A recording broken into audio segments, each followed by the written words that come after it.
Saludos y bendiciones, amigos de Alerta Cristiano. Bienvenidos a nuestro sexto programa.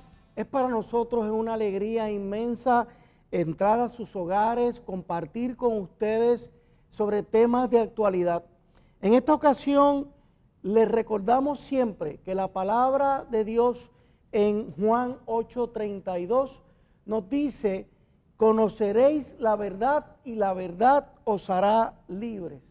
Es la palabra que marca este ministerio de Alerta Cristiano, donde el Señor nos ha encargado alertar a los cristianos a unas verdades, a unas informaciones que muchas veces están ocultas y que debemos ser conocedores de ellas para que en estos tiempos en que nos ha tocado vivir, tiempos difíciles, podamos levantarnos a ser defensores del reino de Dios.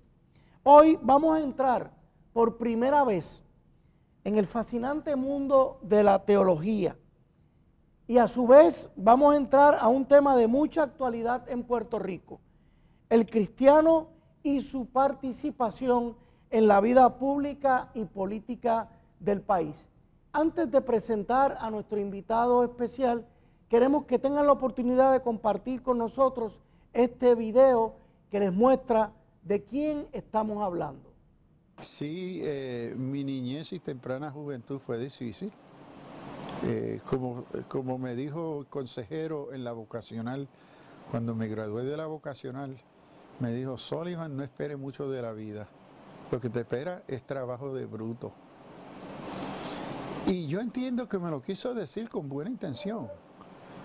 Es decir, no quiero que tú te frustres en la vida, no esperes más de lo que debes, que lo que te espera es un trabajo de obrero común y nada más. Entonces yo lo tomé así. Pero yo me crié en la iglesia con una fe y con una madre que me enseñó que nada es imposible para Dios. Y entonces, frente a esas expectativas, yo dije: bueno, Señor, si tú quieres hacer algo con mi vida, lo puedes hacer. Yo soy suficientemente retardado mental que estoy dispuesto a creerte. Hoy somos tan inteligentes que no le creemos a Dios, le creemos a todos nosotros. Pero, y en eso yo me crié en una fe cristiana que Dios podía hacer milagros. Y eso para esos 13, 14 años de edad, en un servicio de oración, yo siento, no lo puedo explicar cómo, que Dios me dice: voy a sanar tu mente y tu cuerpo. Ella era la encargada de limpiar en la iglesia, y allí limpiando el altar se sentó porque le dieron dolores de parto, ella con 7 meses, y ahí yo nací. El pastor Alvira rápido llegó, estaba atrás, escuchando los gritos, llegó, me nombró Samuel, oró por mí y me corrió al hospital. Entonces, cuando yo leo en Jeremías 1, te he conocido desde el vientre de tu madre. ¡Wow! Y entonces dije: bueno, pero ¿cómo puede ser yo, con todas las limitaciones que tengo, como esto? Y entonces me acordé lo que dice de nuevo, que Dios confirma su palabra en la voz de 2 o 3 testigos. Y entonces, de nuevo, tomé la Biblia de forma al azar, la cerré los ojos y la abrí. Santiago 1:5: el que tiene necesidad de sabiduría, pídala a Dios, el que da abundantemente y sin reproche. Y ahí yo cerré la Biblia y dije: bueno, Dios, si esto no es coincidencia, si no es un emocionalismo de mi parte, yo te pido que sanes mi mente y mi cuerpo, porque yo estaba también desfigurado de mi cara, porque en una de las cirugías habían cortado indebidamente y me habían desfigurado el rostro. Entonces, hasta hoy yo digo, mis estudiantes no lo creen, pero hay tantos vacíos fundamentales en mi educación que yo nunca recibí, que por eso yo me paso leyendo día y noche, porque hay tanto que aprender de que yo no aprendí. ¿A qué edad le diagnostican que usted tiene qué grado de retraso mental? Como 8 o 9 años de edad, como a los 8, que fue cuando el cirujano Blaugren cortó indebidamente y me desfiguró el rostro. Se recomendó a mis padres, no lo manden a la escuela. Su hijo tiene una retardación seria, ahora con la deformación de su rostro va a entrar en una crisis psicológica. No lo mande a la escuela, déjenlo en su casa. Pero mi mamá dijo, no, vamos a seguir confiando en Dios y él va para la escuela. Entonces yo continuaba en la escuela, era la escuela y la iglesia, porque yo me crié en una iglesia pentecostal, teníamos servicios 7 días a la semana y mi vida era la escuela y de noche la iglesia. Gracias a Dios, eso es lo que me salvó a mí, que la iglesia me sirvió como una comunidad de apoyo, de esperanza, que en la iglesia nunca se me trató de retardado mental, nunca, yo jamás puedo acordarme de una ocasión de ellos tratarme o separarme. A donde lo hacían era en la escuela, en el hospital, pero nunca en la iglesia. Y yo me crié en una iglesia pobre, pentecostal, puertorriqueña, en el barrio de Nueva York, East Harlem, y eso fue mi vida. Que la bendición que Dios me ha dado en mi preparación y mi salud es para beneficio de otros. Y a veces me olvido. El ego humano. Como ven, amigos, se trata nada más y nada menos que de una persona muy querida en el mundo cristiano, muy querida por todos nosotros, el doctor Samuel Sullivan. Él es doctor en teología, doctor en filosofía y letras, profesor en universidades muy distinguidas en los Estados Unidos, visita constantemente países a lo largo y ancho de este planeta, pero de lo que estoy muy agradecido a Dios es que lo cruzó en mi camino y le conocí hace ya más de 1 año y medio atrás y disfruto un sábado al mes de su centro de reflexión teológica en Bayamón. Bienvenido, doctor Samuel Sullivan. Gracias, gracias. Dios le bendiga.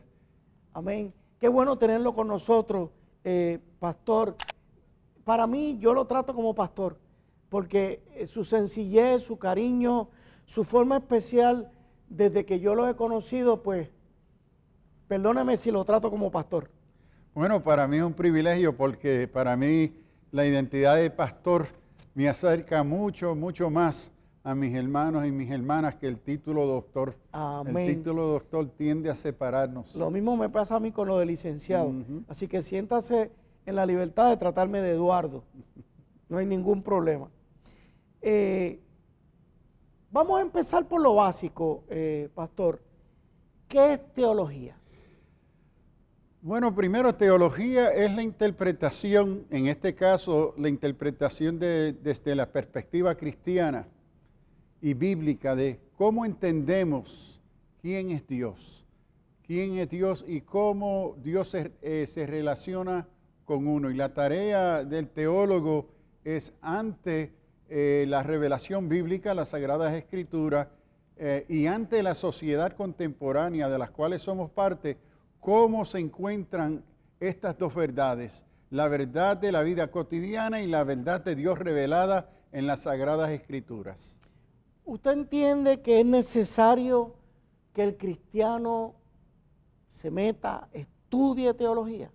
Bueno, yo creo que sí, la palabra nos llama a procurar, estudiar, a conocer bien, a trazar bien la palabra de verdad. Y la verdad del caso es que todo creyente, y diría también no creyente, porque todos tratamos el tema de Dios de forma directa, implícita o explícita. Y en ese sentido todos hacemos teología.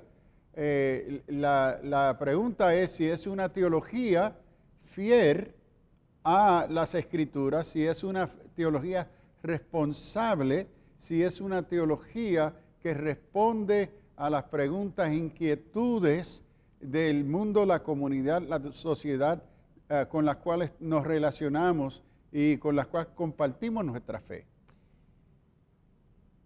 Para mí, pastor, le tengo que confesar, por ejemplo, cuando yo lo conocí a usted, me acuerdo que me acerqué a usted por unas inquietudes muy particulares que yo tenía en aquel momento, y yo le confesé que yo no me consideraba teólogo, que estaba en pañales.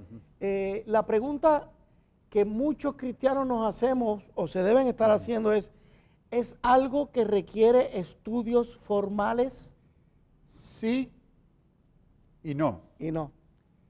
Una buena teología, una teología que responsablemente procura comunicar su fe, requiere estudiarse, porque las escrituras que comparten quién es Dios requieren conocerse, requieren conocer su ambiente, el marco histórico, cultural, social, político, de dónde surge la palabra de Dios, y también cómo uno entiende y estudia la sociedad y la cultura de la cual uno es parte y con la cual uno va a compartir y comunicar esa verdad relacionada con el Dios revelado en la Escritura. Para un cristiano que esté viendo este programa, pastor, ¿qué usted le recomendaría? ¿Por dónde empezar? ¿Qué mínimo de esfuerzo debe realizar esa persona para adentrarse, para profundizar en la teología? Bueno, yo creo que todo creyente necesita preguntarse qué es lo que creo y por qué lo creo. ¿Quién es este Cristo que he recibido y confesado como Señor de mi vida? Y el único lugar a donde se encuentran respuestas a esas preguntas es en las Sagradas Escrituras, porque nosotros no tenemos un video, no tenemos una foto de Jesús, sino es revelado en las Escrituras. Amén. Y al compás que llegamos a conocer mejor a las Escrituras, conocemos mejor quién es este Cristo que hemos confesado, qué es lo que requiere y qué son las promesas, los pactos, las bendiciones que comparte con nosotros. Todo esto lo encontramos en la Escritura. Para cerrar en un minuto y pico este segmento, pastor, ¿qué lo llevó a usted a ser teólogo, a convertirse en teólogo? Yo creo que más que todo, mi relación con la persona de Jesucristo, mi formación en una comunidad de fe que me introdujo a la Biblia y a la persona del Espíritu Santo, la experiencia de esa palabra hecha realidad en mi vida. Nunca conscientemente pude decir que fue una intención mía ser teólogo, especialmente por mi condición mental y física, pero al compás que vine a conocer en mi experiencia la verdad liberadora de esa palabra, entonces me retó a acercarme cada día más y más a ella con todas mis preguntas y dudas. Amén. Y esas preguntas y dudas fue en gran parte lo que me lleva entonces a ese peregrinaje, a ese caminar de búsqueda de la verdad. Y diríamos entonces, para cerrar este segmento, amigos, el pastor nos está dando una pista para aquellos de ustedes que puedan tener las mismas inquietudes que yo tuve y que estoy teniendo. La mejor manera de acercarnos es con dudas, con preguntas, con situaciones a aquel que nos creó y que tiene respuestas, como ha dicho el pastor Sullivan. Las respuestas están en la Biblia, las respuestas están en esa relación íntima con Dios. Vamos a un breve receso.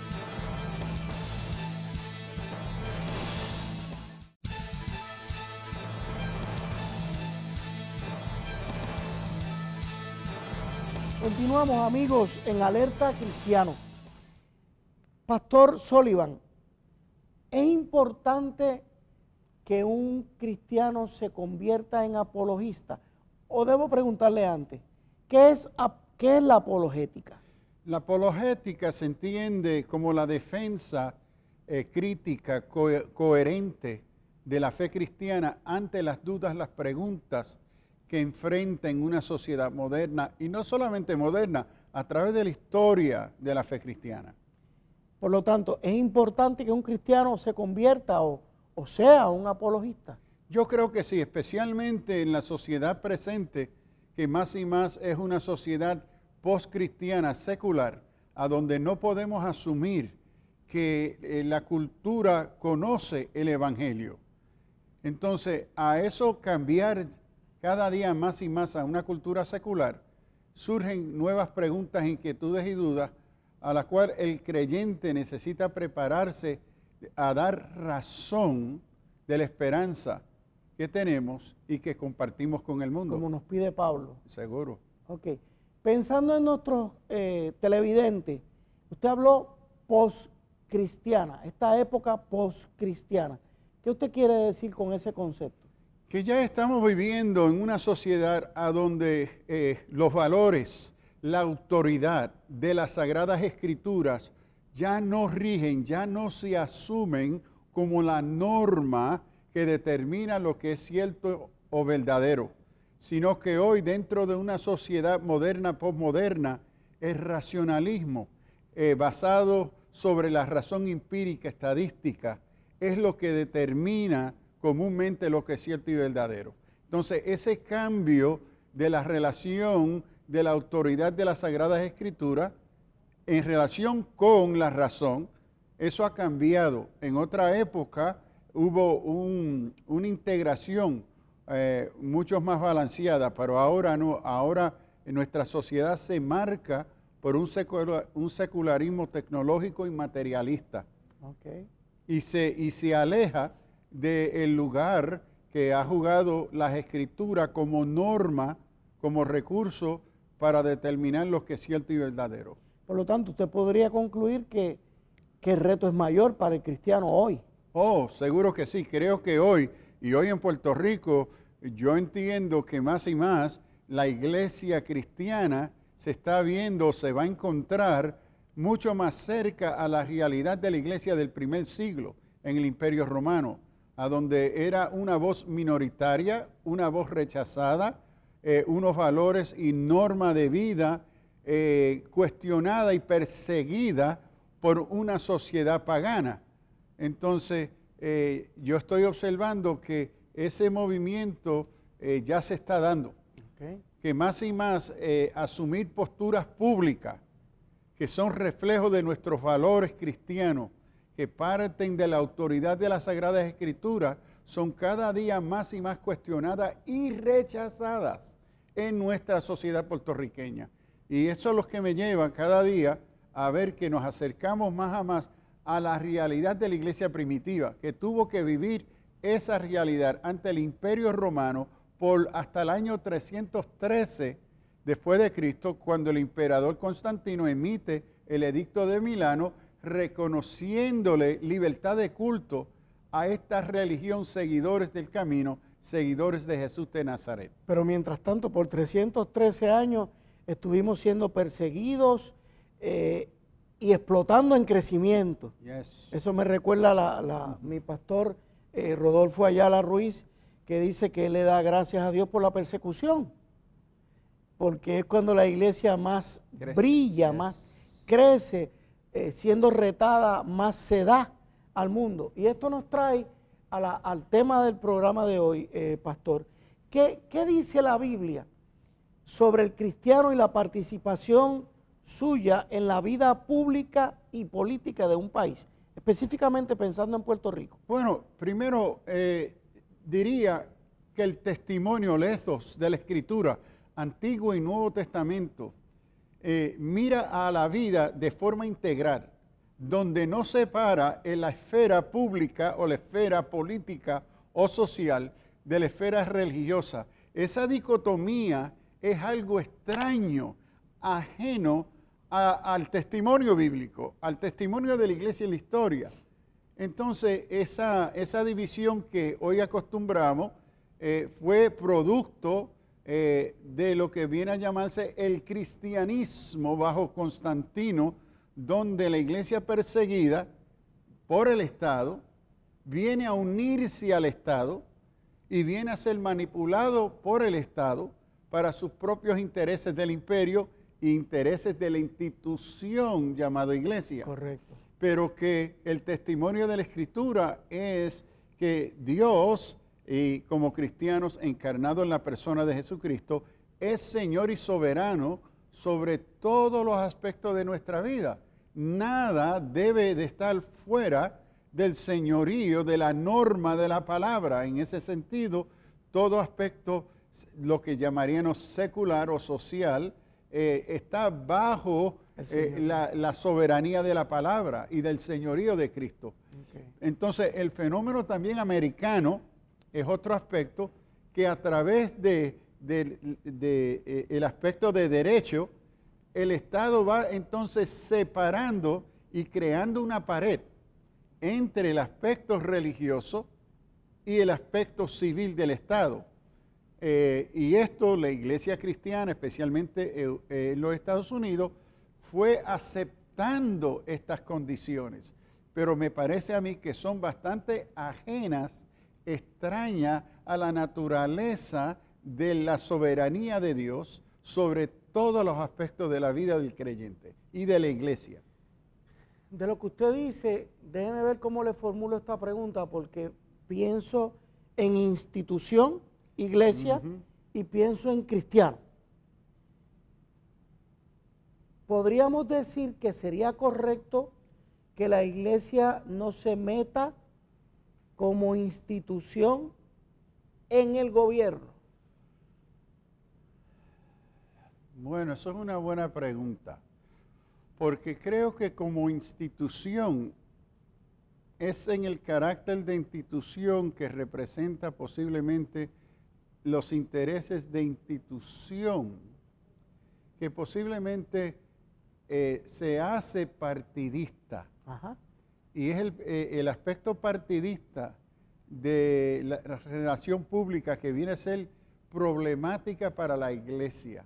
Okay. La iglesia como comunidad de creyentes no debe de ser, no debe de actuar en el foro público de forma partidista, sino de forma que parte de las premisas y los valores de una fe que se comparte con todo creyente. Okay. Ahora, eso no niega la diversidad dentro de la iglesia. Y para mí es muy importante reconocer que en Puerto Rico, como en otros lugares, pero mirando a Puerto Rico, el organismo, la institución más pluralista, más inclusiva, más diversa dentro del pensar político, de la opinión, del polis, y aquí tomando el concepto de Platón, correcto, del quehacer del pueblo, se encuentra en la institución llamada la iglesia, porque los partidos políticos representan los intereses de un partido, pero el único lugar a donde todos esos intereses se congregan, se comparten y conviven es en la comunidad llamada iglesia. En ese sentido, si vamos a mirar y buscar una voz que sea más representativa del quehacer, del cuidado del pueblo, es una comunidad llamada iglesia. Pero aquí la iglesia tiene que librarse de no caer en el partidismo, porque ahí es que está el problema mayor, porque la iglesia no es llamada a representar como partido a un partido, sino a procurar a donde se encuentra la justicia, a donde se manifiesta la verdad, a donde mejor conocemos el bienestar de un pueblo. A eso se debe de dirigir el apoyo de la iglesia y del creyente, y no en base a criterios políticos partidistas. Entendí su punto y ahora le voy al otro aspecto. Yo, cristiano, en mi carácter personal, miembro de una iglesia, entiéndase, cuerpo de Cristo, ¿cuál es mi obligación, mi responsabilidad como cristiano frente a una vida pública y política? Yo creo que ahí, al nivel personal, yo creo que cada creyente debe de asumir una postura de responsabilidad. Primero, de conocer qué son los issues que enfrenta un pueblo, cuáles son las posturas representadas por diferentes partidos, y cómo esas posturas, esas agendas, esas necesidades públicas impactan la vida de la persona, la familia y la comunidad. Pero dentro de un marco, si es cristiano, entiendo que la norma para juzgar, para evaluar, para pesar esa relación pública-política, si somos cristianos, debe de partir de los criterios cristianos dados en las Escrituras. Pero sí hay un lugar importante de cada creyente participar y expresarse en el proceso político de un pueblo. O sea, pensando en nuestros televidentes, yo miembro de esa iglesia, yo me fortalezco, yo cultivo mi relación con Dios, me inspiro en la palabra de Dios, pero salgo al mundo en el área donde yo me siento llamado por Dios. Ejemplo, en mi caso como abogado, yo entro y enfrento situaciones como cristiano. En ese sentido, mi participación como cristiano no está reñida de manera alguna con una participación política. De hecho, se supone que lo haga, partiendo del llamado del Señor de que seamos sal y luz en medio de las tinieblas. ¿Usted diría que eso ha sido parte de alguna problemática de la iglesia en Puerto Rico o de la visión que se tiene de esto? Bueno, definitivamente que sí. Yo creo que he observado en los años que he estado en Puerto Rico que lo más que crea cuestionamiento al lugar del creyente en el foro político es el partidismo. Es decir, que Puerto Rico, la vida cotidiana de Puerto Rico está tan marcada, tan viciada en todo aspecto de su vida, del partidismo, los colores, que para muchos creyentes le es sumamente difícil separar sus compromisos partidistas de sus valores cristianos. Y en parte es, y esto creo es mi opinión, es que muchos conocen más de su identidad, manejan mejor su identidad política que su identidad cristiana. Manejan mucho mejor la plataforma política de su partido que la plataforma del reino de Dios revelada en la Escritura. Entonces, el hecho de desconocer las Escrituras y los recursos que nos da como proceso de juicio, recurso de juicio ante la política pública, nos crea entonces unos problemas de partidismo. Vamos a un breve receso.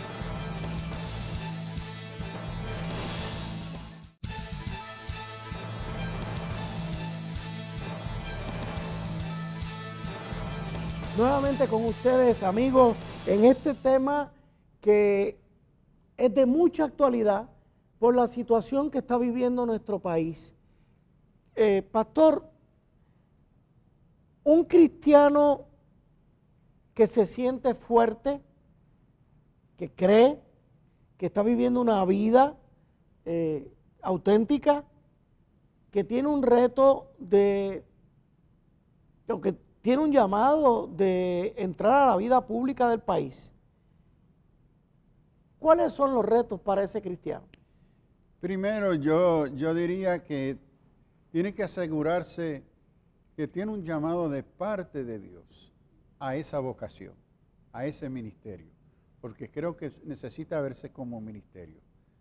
Segundo, necesita reconocer que la naturaleza política es contraria a la naturaleza y la exigencia de la fe cristiana. Por ejemplo, el buen político se marca por su capacidad de poder negociar, de poder dialogar. Es decir, el arte de negociar es fundamental a la tarea política. En la política todo es negociable. Todo. Todo es negociable. Okay. En el mundo de la fe cristiana hay cosas que no son negociables. Hay valores y verdades bíblicas que no son negociables bajo ninguna circunstancia. Entonces, el creyente que siente ese llamado, ese ministerio, a entrar a ese foro político, necesita asegurarse, estar claro, que está entrando a un mundo que tiende a ser contrario a los fundamentos y valores de la fe cristiana. Segundo, antes de moverse a ese foro, creo que necesita sentarse, reflexionar de forma crítica y hacerse una lista indicando cuáles son aquellas cosas de mi identidad como cristiano, de mi fe como cristiano, que no son negociables. Y yo creo que eso se tiene que articular, se debe describir bien claro. Estas son las cosas que no son negociables en base a mis principios como creyente. Porque si no estamos conscientes y no somos intencionales en identificar qué son aquellas cosas que no son negociables ante los reclamos políticos, la presión de pares, la presión política, en el vacío de no estar claro en lo que no es negociable, pronto se convierte también en lo negociable, y cuando eso sucede, pasó de ser una persona que va a la tarea política como cristiano, simplemente se convierte en político, que también es un cristiano, pero sus valores y sus normas dejaron de ser dictadas como las normas bíblicas. Y esto tristemente sucede muy comúnmente, que entonces sí van a la iglesia, pueden ser un pastor, puede ser un líder, pero su agenda, su norma ya no es marcada por las Sagradas Escrituras, porque no pudo mantenerse dentro de esa tensión dialéctica entre aquellas cosas no negociables de la fe y aquellas cosas que son negociables en la política. Cuando eso sucede, cuando esa línea desaparece, simplemente es un político, que también es un cristiano, pero la fe cristiana no es lo que dicta su política. No es lo principal. ¿Tiene usted en mente en la historia reciente algún cristiano que usted pudiera decir, ese varón o esa mujer honró su nombre de cristiano en la política? Sí, yo creo que un político que en la historia americana se le ríe mucho porque el fracaso, dicen muchos comentaristas políticos, fue muy cristiano, fue Jimmy Carter.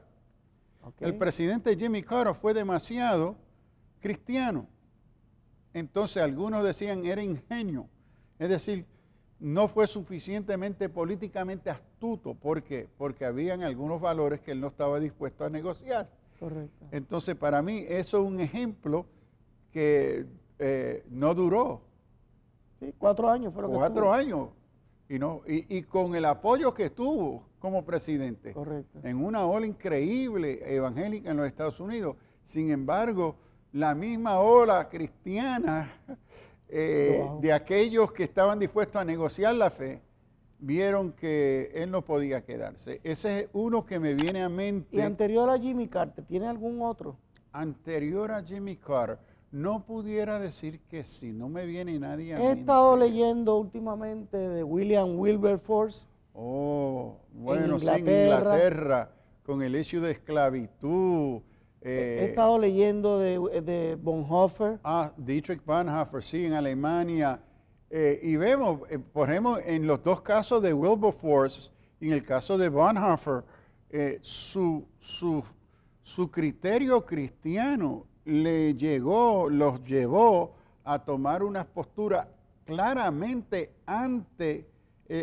y contraria al estado político, del poder político de su época, sea Hitler o sea Wilberforce, contra todos los poderes del comercio, de la esclavitud. Correcto. En Inglaterra y de su propio partido. Correcto. Y Bonhoeffer como pastor luterano ante la iglesia protestante dominante que en muchos casos apoyaba a Hitler. Se arrodilló ante Hitler. Sí. Y entonces Bonhoeffer se une junto con Tillich y Barth a lo que se llamó la Confesión de Barmen, que rechazó la autoridad de Hitler a dictarle a la iglesia y al cristiano. Correcto. Los valores. Entonces ellos son ejemplos hoy que tenemos muy marcados, que estaban claros en cuáles eran sus valores ante la política del Porque fíjese, Estado. pastor, en el caso de Bonhoeffer, a mí lo que me llama la atención es que tuvo un rol político, pero no era partidista. Ujú.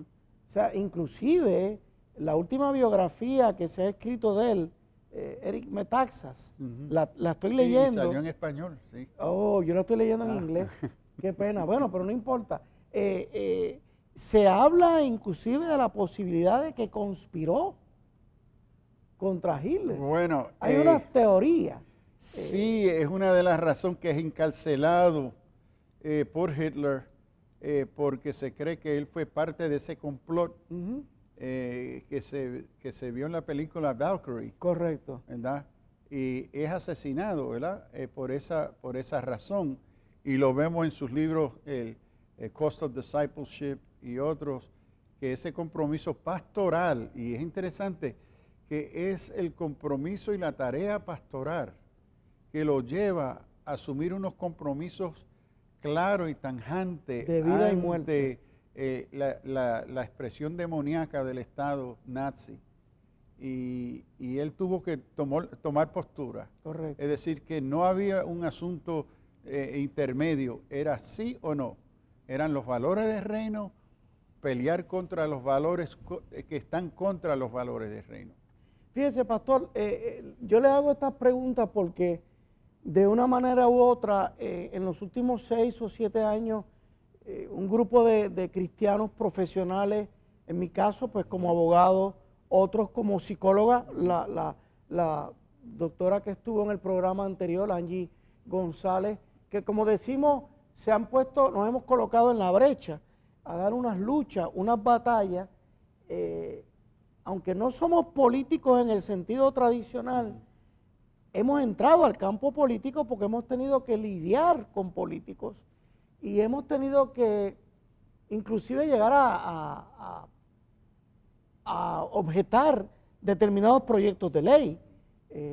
Y entonces nos vemos tentados, como lo saben hacer los políticos, a negociar.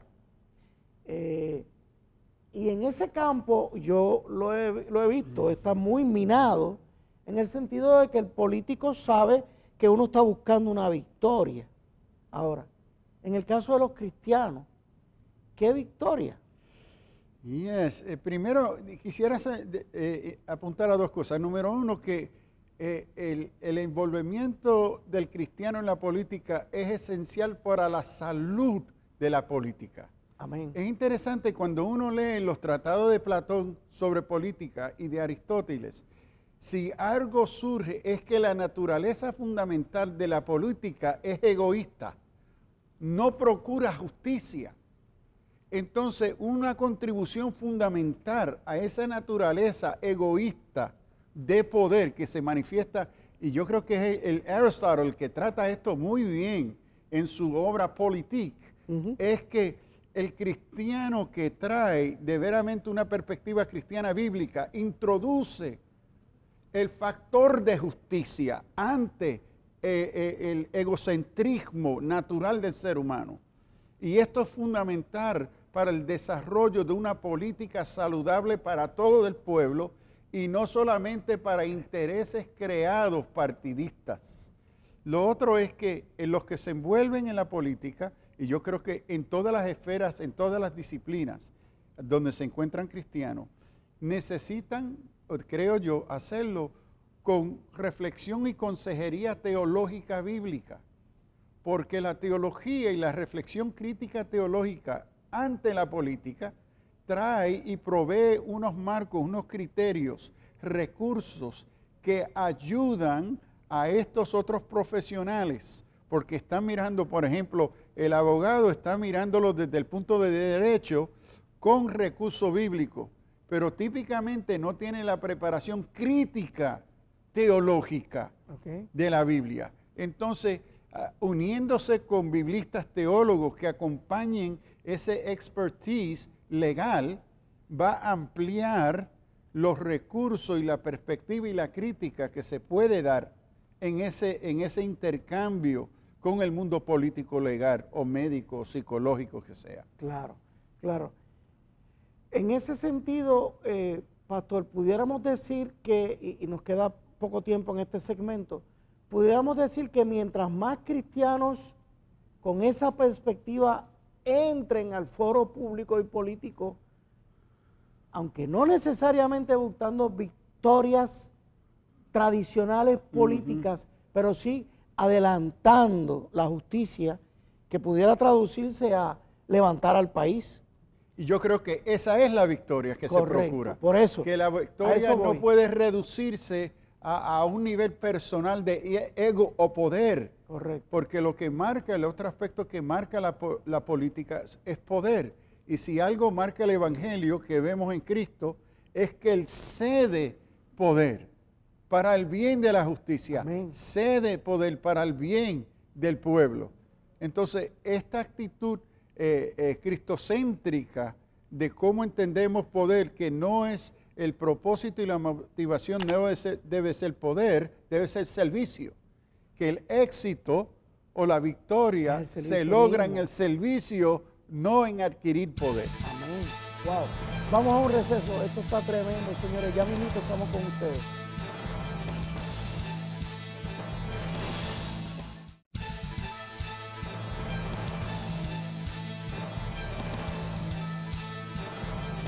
Nuevamente con ustedes, queridos amigos, alerta cristiano.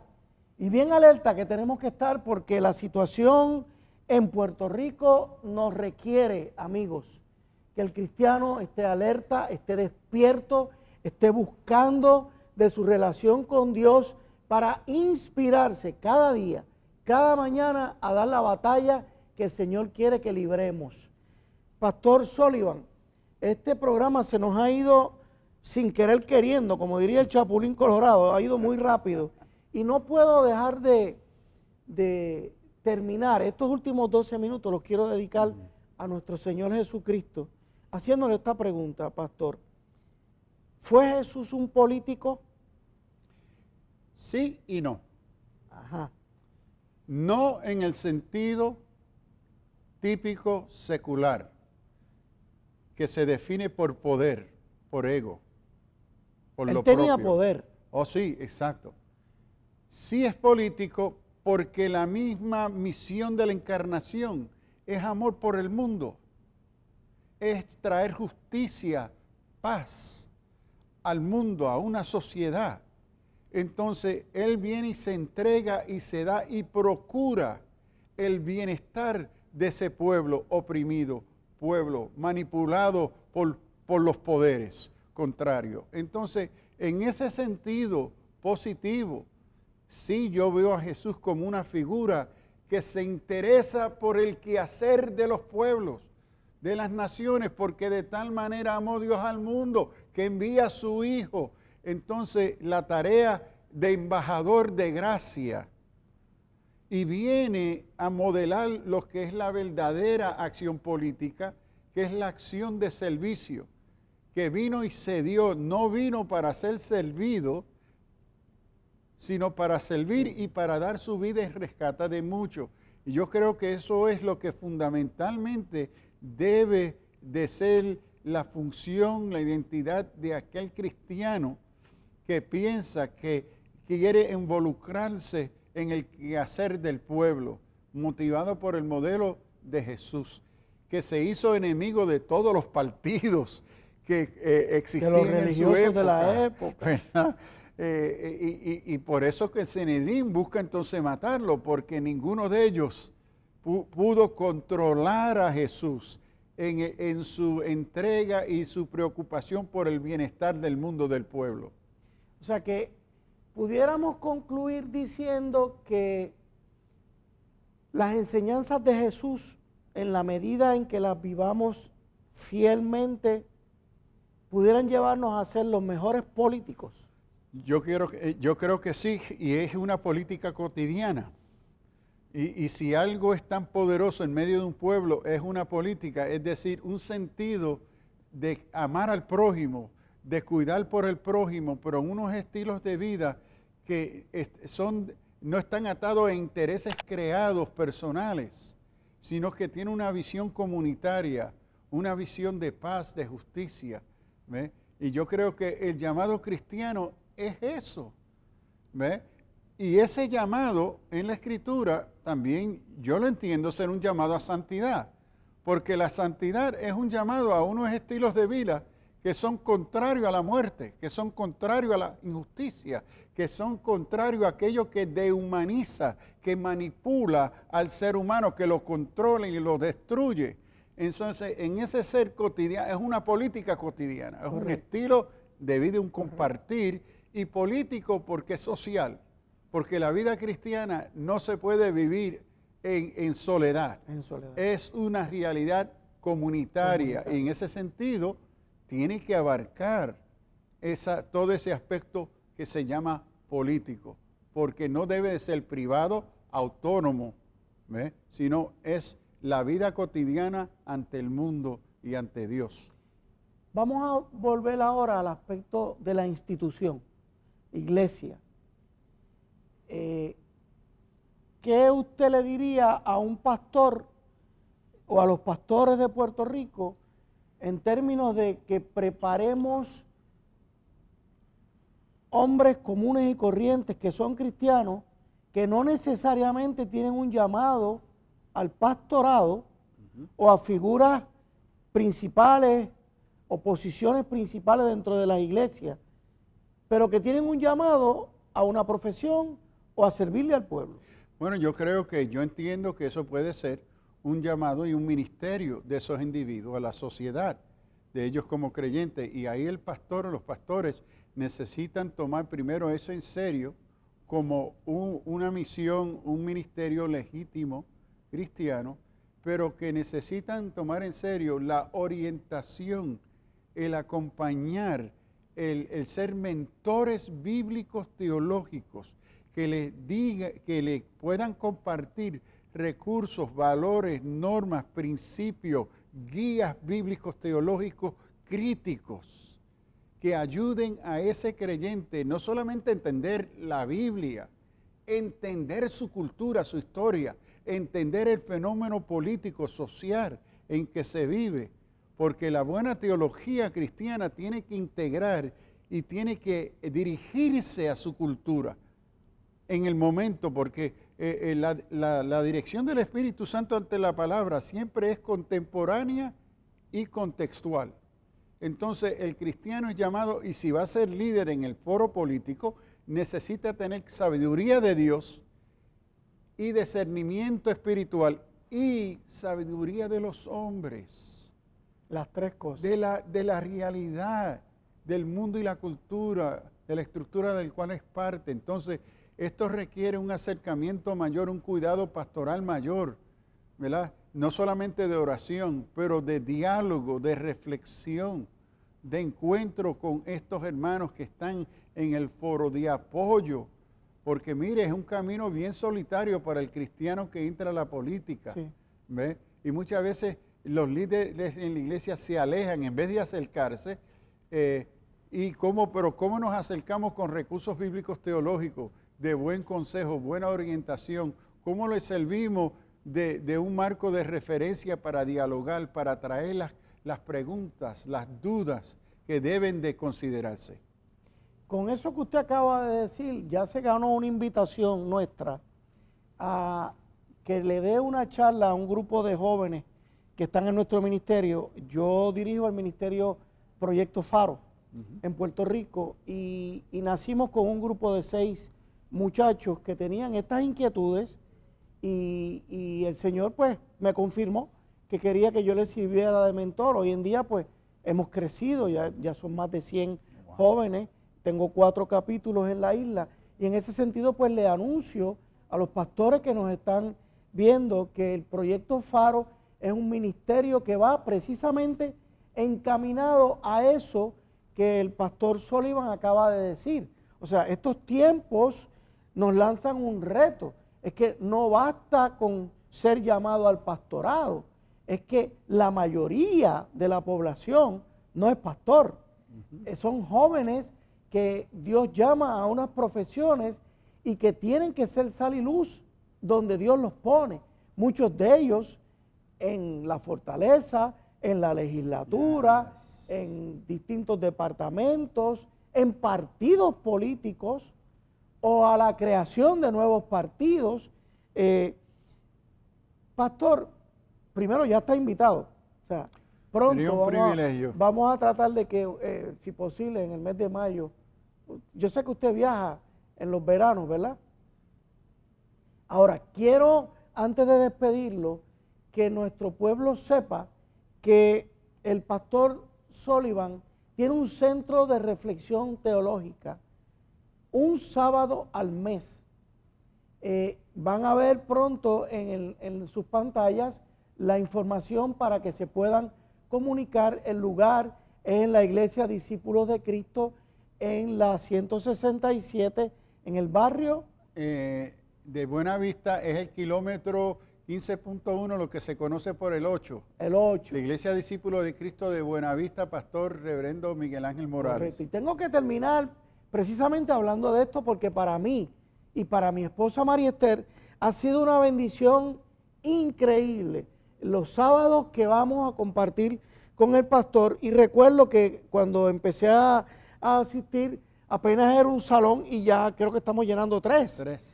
Han tenido que romper las vallas. Una vez al mes, 3, 4 horas estamos allí y yo le comento a mi señora cada vez que vamos que me gustaría quedarme hasta las 12 de la noche allí, porque es que el beber de esta fuente, de este hombre humilde, sencillo, señores, y yo sé que a él no le gusta que yo diga estas cosas, pero es un hombre que es reconocido en el mundo entero, que viaja, si mal no me equivoco, inclusive a Rusia. Por 15 años. Por 15 años va a los veranos a Rusia a darle talleres a los rusos ortodoxos. En la Escuela Teológica de Rusia que fundamos en Moscú. Increíble, señores. Un boricua de pura cepa, criado en el Bronx. En el South Bronx. En el South Bronx, que se ha convertido en un teólogo. Gente, no lo digo por aquello de pavonearlo, ni echárnosla. Señores, es que Puerto Rico puede dar más.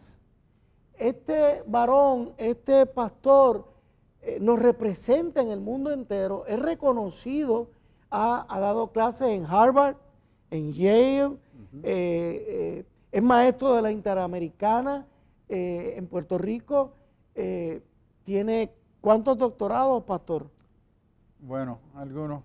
A él no le gusta que yo lo diga, pero para cerrar el programa quiero decirle que la primera vez que lo conocí, que mi amigo Juan Gaut me dijo, te voy a poner al habla con el pastor Samuel Sullivan. Y yo le dije, ¿quién es Samuel Sullivan? Y me dijo, que tú no sabes quién es Samuel Sullivan. Y yo, no sé. La cosa es que a los pocos días estaba conversando con él y cuando llegué allí me sentí como cuando usted es admirador de Michael Jordan y Michael Jordan le da una entrevista. Sentarme en una mesa con el pastor Sullivan fue para mí una de las experiencias más edificantes, y no solamente aquel día, es que hemos seguido cultivando una relación, no dejo de ir, a veces he faltado y me merezco una F, pastor, porque en las 2 ocasiones por las marchas y las concentraciones me han sacado de allí, pero gente, los invito, aquellos que puedan acudir una vez al mes, un sábado a las 8 de la mañana hasta el mediodía, a cultivar su relación con Dios a través de un centro de reflexión teológica. No sé si me queda mucho tiempo, ya terminamos. Pastor, muchas gracias y que Dios le bendiga mucho. Gracias a usted y Dios le bendiga a usted y a aquellos que nos han escuchado en este día. Amén. No podía dejar de...